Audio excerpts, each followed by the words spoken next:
kata Poipe, Unyil disuruh nunggu di pabrik dispenser. Tapi kok Unyil malah disambut sama sampah plastik begini sih? Jangan-jangan Unyil dikerjain nih. Woi Nyil, ngapain bengong aja begitu? Katanya mau ngajak ke pabrik dispenser. Ini malah Unyil disuruh nunggu di sini. Mana banyak sampah begini lagi. Itu sih bukan sampah Nyil. Itu limbah yang mau diolah jadi biji plastik. Ya ampun, pantesan aja Unyil bingung, Pok. Sampahnya kok bisa sampai segini banyaknya? Ya udah, nanyanya ntar aja dah. Sekarang jadi kagak nih ikut Empo ke pabrik dispensernya? Ya jadi dong, Pok. Come on, Pok. Tuh, lihat Nyil.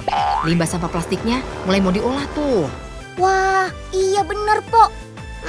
Pasti ini diolahnya nggak mungkin pakai tangan deh. Pasti pakai mesin kan, Pok? Iya Nyil. Semua limbah sampah di sini diolah pakai mesin yang namanya Cesen. Mesin Cesen ini kerjanya motong bahan plastik Nyil. Jadi potongan kecil-kecil mirip kabel. Tuh, kayak gitu tuh Nyil. Keren banget ya mesinnya. Nah, Unyil tahu nih, Pok. Habis ini pasti plastik kecil-kecil ini akan lanjut dikeringkan di dalam oven kan, Pok? Oh iya, ternyata nggak semua plastik bisa diolah lagi buat dijadikan bahan baku, Pok. Kalau di sini yang bisa dipakai cuma jenis plastik PP atau polipropilen. Oh, begitu Nyil.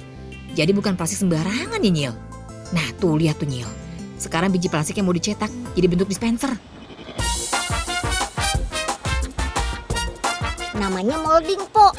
Bisa mencetak bentuk apapun. Tapi harus hati-hati sama alat ini, Pok. Harus konsentrasi. Soalnya bisa bahaya tuh kalau kena tangan. Waduh, ngeri banget ya Nyil. Nah tuh, mulai keluar tuh hasilnya Nyil. Yang ini pasti nih buat bagian badan dispensernya. Keren banget ya. Ini pasti dihubungkan pakai selang kan? Biar kalau ditekan airnya langsung keluar deh. Tuh Nyil, dia lagi pasang badan dispensernya yang tadi kita cetak. Sekarang udah bener-bener mirip sama dispenser aslinya ya. Nah, kalau yang ini nih pasti mau pasang tabung air panas berbahan stainless steel anti karat. Wih, jago banget dah si Unyil sekarang. Jadi makin pinter aja ngejelasinnya. Empu sampai takjub. Nah, kalau semuanya sudah selesai, tinggal dites deh. Kalau ada yang pecah, retak, atau kurang kencang, ya harus dipastikan supaya tidak ada kebocoran.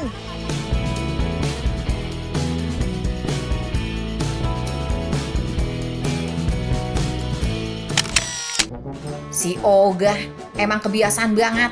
Disuruh beli gas kagak nongol-nongol. Aduh, untung ada kompor ini. Sementara pakai kayu bakar dulu aja deh masaknya. Aduh. Lah, tapi kok apinya kagak nyala-nyala ya? Pucung gabus, waduh.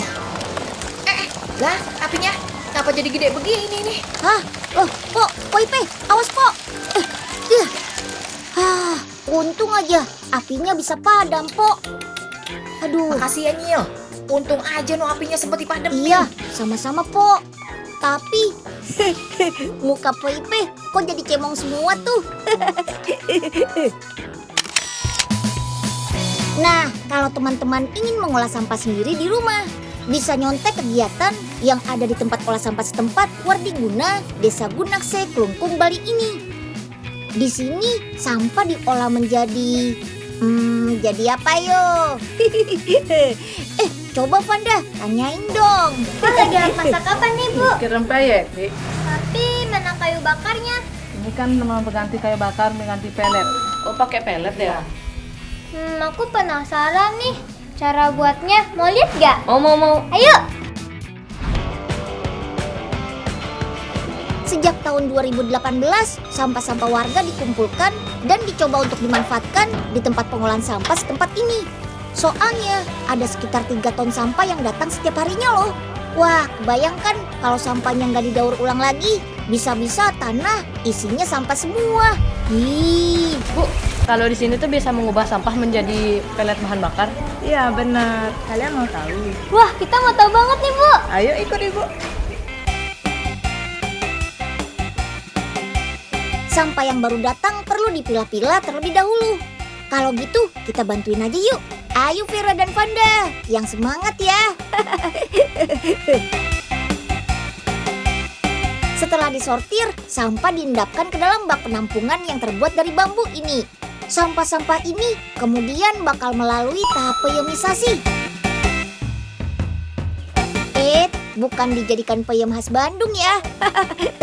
Tapi maksudnya adalah sama-sama melalui proses fermentasi seperti membuat peyem. Peyemisasi dilakukan menggunakan cairan bioaktivator. Tujuan dari peyemisasi ini adalah untuk mengurangi bau yang muncul dan menghilangkan lalat yang sering muncul di tumpukan sampah. Setelah melewati proses pengendapan dan fermentasi selama 2 hari, sampah sudah bisa dibuat menjadi pelet bahan bakar nih. Di sini bisa membuat 2 jenis pelet bahan bakar. Ada yang organik sepenuhnya dan ada yang campuran bersama sampah anorganik seperti plastik.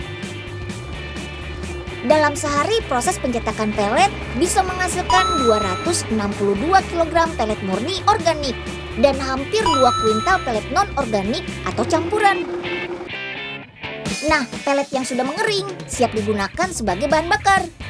Untuk pemakaian warga setempat, pelet bisa digunakan sebagai pengganti kayu bakar. Kandungan kalori yang dihasilkan oleh pelet sampah ini setara dengan low rankol atau batu bara berkualitas rendah. Nil, ini pelet kan bisa dijadiin pengganti kayu bakar ya? Kira-kira kalau dijual berapa duit Nil harganya? Siapa tahu kan lebih murah gitu. Ya jelas lebih murah kok, kan bahan baku sampahnya didapat secara gratis. Malah ngebantu buat mengurangi sampah juga. Kalau dihitung-hitung nih, untuk kebutuhan rumah tangga yang rata-rata membutuhkan 1 kilo pelet sehari, cukup mengeluarkan biaya Rp300 saja. Kalau PIP punya sampah di rumah, malah bisa ditukar gratis di sini. Iya ya. Empok kalau beli kayu bakar segitu doang aja 15.000 Nil. Kagak nyampe 1.000.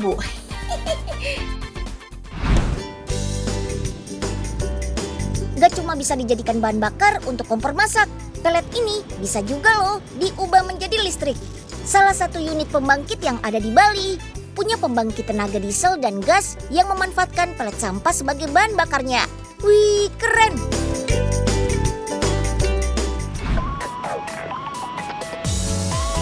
Nah, ini dia nih proses pembuatan pelet sampah menjadi energi listrik. Terlebih dahulu pelet sampahnya bakal diproses menjadi gas berjenis sintetik gas menggunakan alat bernama gasifier ini. Untuk menjadi gas sintetik, alat gasifier akan mendinginkan asap hasil pembakaran pelet sampah yang membara dan menyaringnya dari partikel-partikel padat sampai benar-benar murni. Ada beberapa tahapan pendinginan yang diperlukan nih. Pertama, di dalam tabung reaktor, asap dihisap melalui bagian bawah tabung reaktor untuk melewati aliran air. Sambil berputar, asap dipisahkan dari partikel padat seperti tar dan hanya sebagian partikel asap jernih terus terhisap. Yap, sambil didinginkan, terdapat juga 4 tahapan penyaringan, di mana asap bakal masuk dan melewati keempat tabung-tabung ini sampai terbentuk gas sintetik yang benar-benar murni. Ini genset sebagai alat pembangkit listrik bertenaga diesel dan gas. Untuk menyalakannya, sintetik gas bakal dipadukan bersama dengan bahan bakar solar. Yang tadinya menggunakan bahan bakar solar sepenuhnya dengan campuran gas sintetik dari pelet sampah, penggunaan solar bisa dikurangi sampai 80%. Keren kan?